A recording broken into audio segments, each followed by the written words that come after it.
सम्पूर्ण आमा बुवा दाजुभाइ दिदीबहिनीहरू मेरो घरमा प्रहरी आएको छ।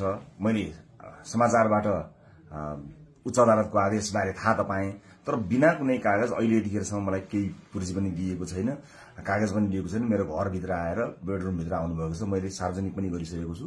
अब यसरी तैनाथ उताबाट आदेशभन्दा पहिले तैनाथ हुने यो सबै चिजले एउटा ठूलो आशंका सृजना गरेको छ।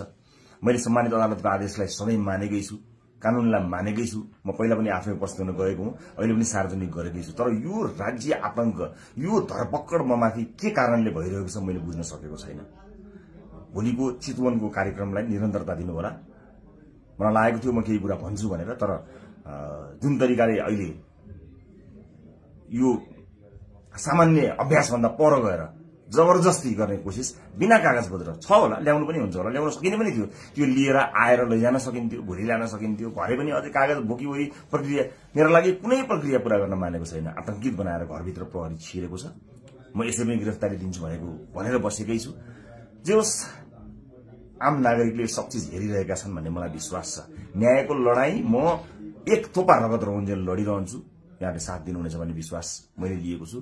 मैले कुनै गल्ती गरेको पनि छैन, कुनै अपराध गरेको पनि छैन, तर संसारकै सबैभन्दा ठूलो अपराधीलाई जस्तो ममाथि गरिएको यो व्यवहार आम जनताले हेरिरहेका छन् भन्ने मैले विश्वास लिएको छु। म धेरै केही भन्दिनँ। म सम्मानित अदालतप्रति अझै पनि आशा र भरोसा राखेर कानूनी प्रक्रियामा सघाउनको लागि परिरहेको छु।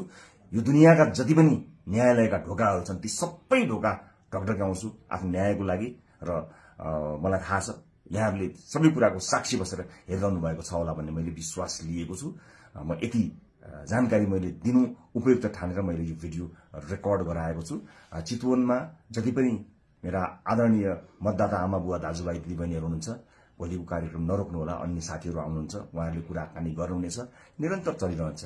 मलाई यिनीहरूले हत्या नै गरेछन् भने पनि नेपाली मतपत्रमा घण्टी चुनाव चिन्ह बसेको छ।